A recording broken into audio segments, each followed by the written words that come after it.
It is extra rounds here on UFC Fight Pass. I'm TJ DeSantis along with the great wonder of the world. I don't know if he's like the eighth wonder or the seventh. I don't even know how many wonders of the world there are these days, but his name is Ray Longo. He's kind enough to join me here on extra rounds. Ray, how are you? My man, good to be here. It's been a little while since we've been together. It's been a lot of travel lately. I miss you, I must say. Who would have ever thought, TJ, that a couple of weeks go by and we miss each other? I know, right? We'd hit that point in our lives, huh? I mean, it's one of the great wonders of the world, I guess, if you wonder, right? Of the world. Yeah, that could be. Yeah, no, we've got a hell of a fight coming up. UFC 291, Salt Lake City, Utah. BMF title on the line once again. It's weird because like the BMF title today, Ray, is I think what people thought about as the super fight title, if you will, back in the day in the late 90s. I will be the first to say that if you introduced this concept of the baddest MFer belt in 2010, I would have hated it. I just wouldn't have been really on the same page as Dana White and company. But today, I don't dislike it, especially because it's not anything that necessarily takes away from the current champion in the weight class. It's not necessarily a number one ranking. You know, where do you come down on the idea of handing a belt out to just very rare? I mean, it's only the second time we've seen it in, 4 years, something like that? Like, what are your thoughts on the idea and concept of a BMF belt? Yeah, look, I think when it first started, the way it was so organic. Right? Somebody was in, was it, I don't know who was. It was Nate. It was Nate got done fighting. Jorge's in the audience. And these are two guys that live on the edge, right? So It seemed like, you know what? These are two bad motherfuckers, man. I like it. But now, moving forward, I don't think it has the same luster it had. And I was at that fight at the Garden. It was great. Right. You know, Trump shows up. The Rock presents the belt. You know, the ambiance. Even at the Garden, any fight, the ambiance is great. So I think it just added to that. But now moving forward, no, it doesn't have the same luster as it had back then.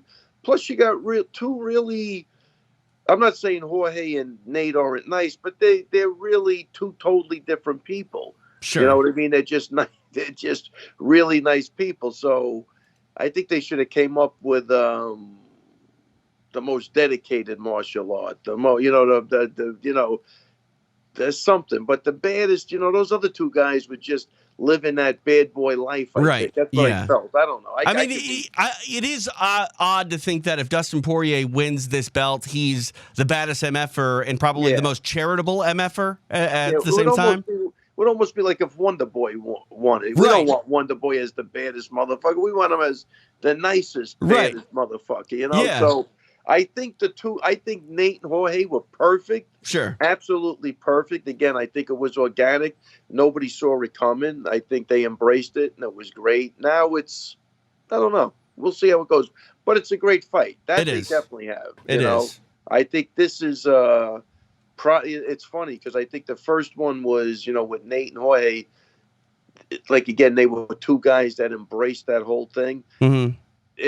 This is going to be a better fight than that, even though that was a great fight too. But this fight, we've seen it play out before, and I think it'll play out similar to the way it played out the first time. Let's get into it. Because I've noticed a lot of people have talked about this fight and haven't referenced too much about the first meeting really being a factor in this fight. If you don't know, Dustin Poirier met Justin Gaethje once before. It was a fight where Poirier got the stoppage in the fourth round.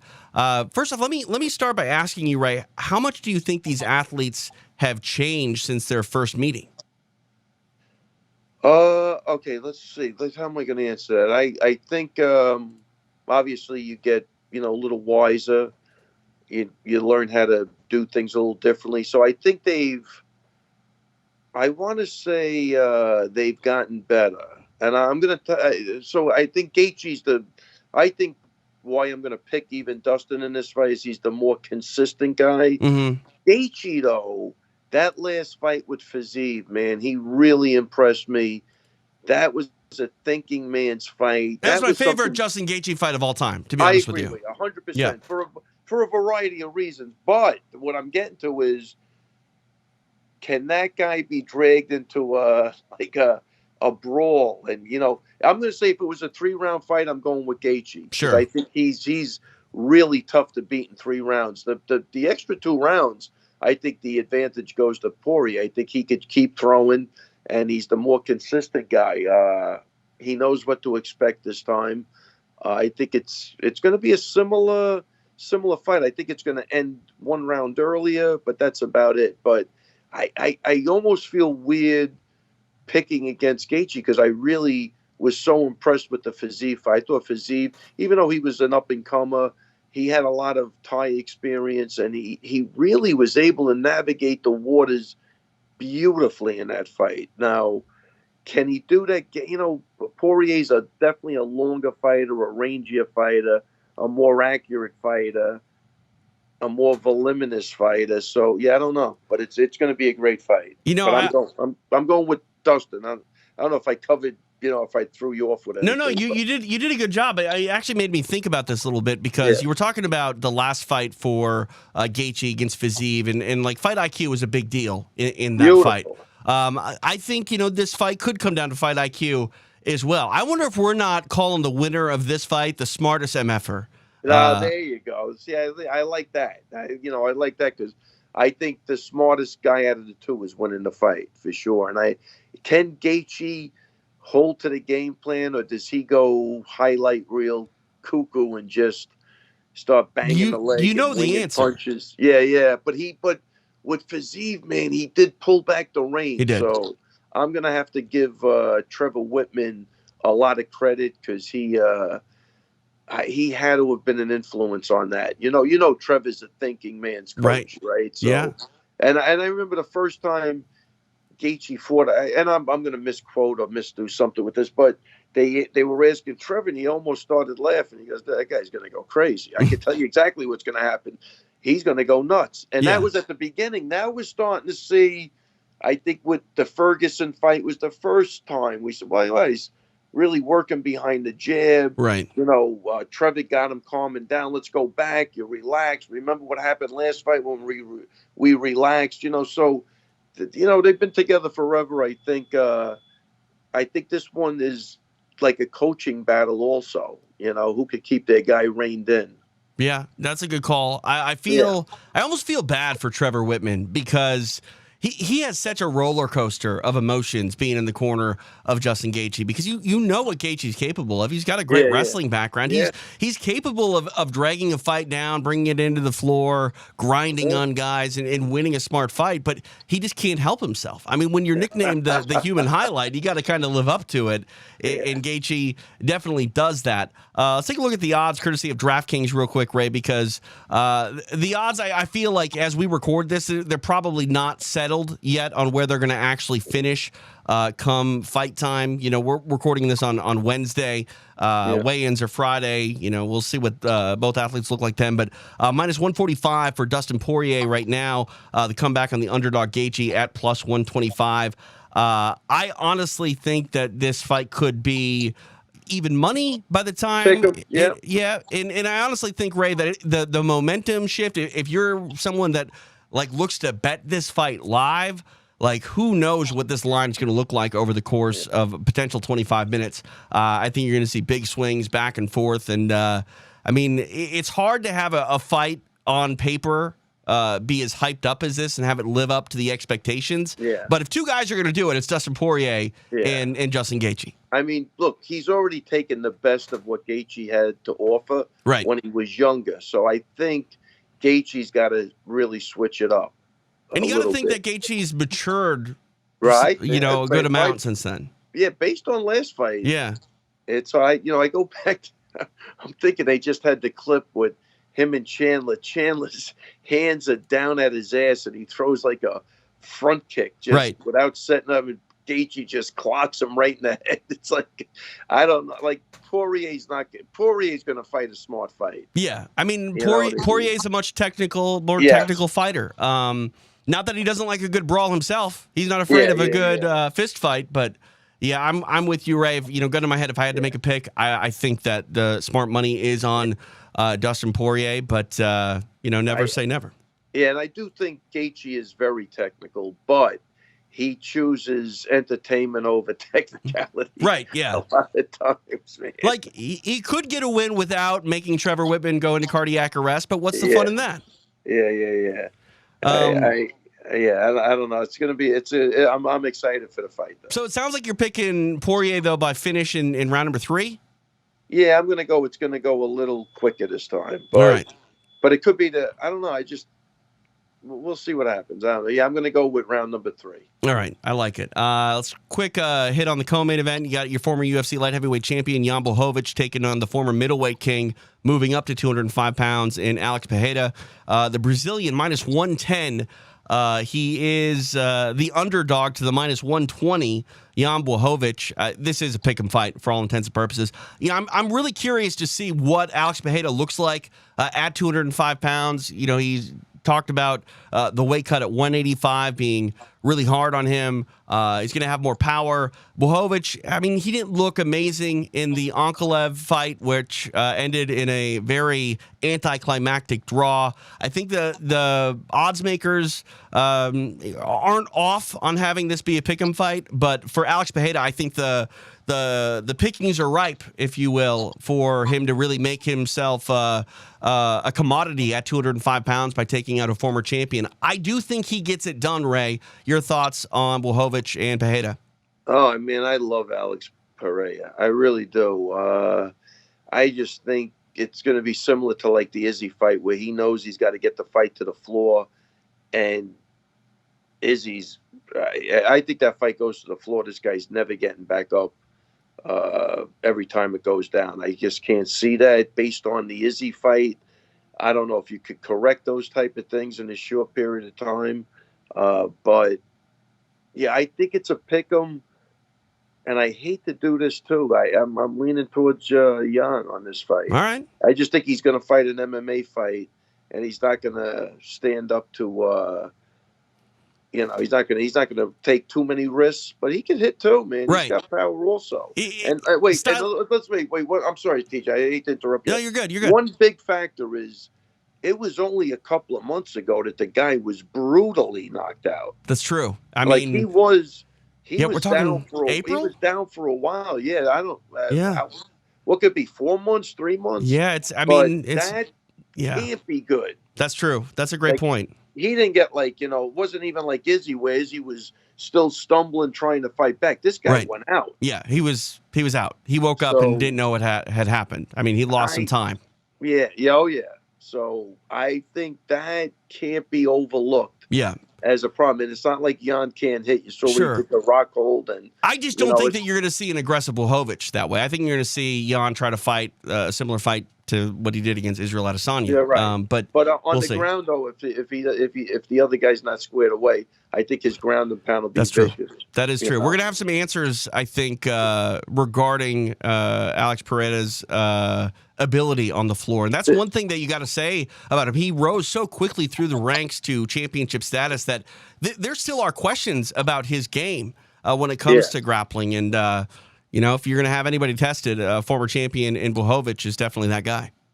Oh, without a doubt. And, again, everybody loves power. Everybody loves big punches, Even what he did to Strickland, though, what he did to Izzy, that's exciting. But at this stage of the game in MMA, if you're not squared away with jiu-jitsu, wrestling, you'll get exposed and you're not coming back from it. No, 100%. I mean, there's still questions to be asked, I think, of Israel Adesanya. When we look at the Blachowicz fight, like if he runs into a great wrestler that can take him down, has he been able to make those sorts of changes? No. Will he be able to make those changes? It's very difficult. You got to remember the UFC. The way I think they do it is they're going to try to create their own narrative, like they did with McGregor. Sure. They put that guy in the best possible fights. They built him up. They did a good job with it. But even when they took on Chad Mendes that time, they pulled him off a fishing boat. Like everything was so geared. And I still have questions about the ability of Conor McGregor on the floor. Never really did much with like a complete thing. And then the first time he was down there with Nate. He got tapped out, and Right. and Mendez did have his way with him. Right. Well, Khabib did as well, so it just. Oh yeah, right. He just ran out of gas. Yeah. Because he wasn't training for the fight. So, Connor's a great striker, and he's 100% a better wrestler than Pereira. Right. So, yeah. Or Pereira, whatever it's yeah. how you pronounce. So that's the scary part, right? Yep. So I don't know, but again, Jan isn't Khabib or Chad Mendes. No, absolutely not. Absolutely not. But it should be good. They're all fun fights. Yeah. The whole card looks great. For sure. And there's some fan favorites on it. You mentioned Wonder Boy, the nicest MFer. I feel like Stephen Thompson is always fighting for just not the fans' approval necessarily, but he gets the approval of it. Like, you can't say anything bad about Wonder Boy. You just can't. I challenge anybody to actually have a real gripe with Stephen Thompson and how he conducts himself inside or outside of the octagon, because there's not a bad thing to point at. Plus, TJ, if you ever meet the guy, it's not like, he's the same guy. Yeah. I don't know if have you seen this Oscar De La Hoya special yet? The documentary? I've not. You got to watch it. I will. But he's anything but the golden boy. It's really depressing almost. But Wonder Boy is who he meets. Yeah. When you meet him, that's who he is. They say don't meet your heroes. Yeah. Well, if Stephen Thompson's your hero, go meet him. Yeah, go meet him. You know how many times I was with Matt? Like, I remember we were at an affair after he won the belt, and we saw Jerry Stiller, the guy from King of Queens. And, the guy's one of the best character, funny guys in the business. Absolutely. I said, let's go grab a pic with that guy. That guy's awesome. He goes, oh, no. It's like, oh, yeah. Like, what are you talking about? He goes, I love him. Just in case he's not a good guy, I don't want to dislike him. And you've heard that before. But absolutely. Sarah is that guy. He's done it to me a couple of times, but every time we went over there, it always worked out, I mean, because it might even just be a bad 30 seconds of that guy's day. But if it, you get someone at the wrong time, you think he's an asshole for life. Yeah. So. Yeah, unless you take the time to figure out why he was being right. But you never know for sure. No, exactly. You never know. But you know what? I've been lucky. I don't think I've run into anybody like that. Right. Yeah, I mean, I generally MMA guys, for the most part, are pretty accommodating athletes as well, too, because just where the sport has come from. You know what I mean? Yeah. And you're definitely accessible. You're not tucked away from all the fans like guys in the NFL are, etc. But Wonder Boy, the minus 165 favorite over Michelle Pereira. Do you say Michelle Pereira's last name differently than Alex Pereira's? I don't know how to say these. Like, what does John Anik say? Because all I know is whatever Anik says is the right way. Right. Yeah. Because he actually cares. He's right about everything except Melbourne. Leave that for another day. Tony Ferguson on the card as well. Plus 285 to Bobby Green. Bobby Green, a huge favorite. It's kind of crazy to see Tony, where he's at. As far as a big underdog, but I mean, you can't deny he's fallen on tough times, and kind of a must-win fight here for El Kukui against the King Bobby Green. But I tell you, I think out of all the fights, this isn't a bad fight for him. No. I don't know. For some reason, I like the fight. I think they'll taunt each other. Oh yeah. And, he's not like the biggest punches, so Ferguson won't get killed, I don't think. Well, Ferguson seems to get dropped in every fight he's ever in. Listen, even before he was on a losing streak. Yeah. So, yeah. Like that's why you can't get too excited when Tony Ferguson gets dropped. It's going to happen.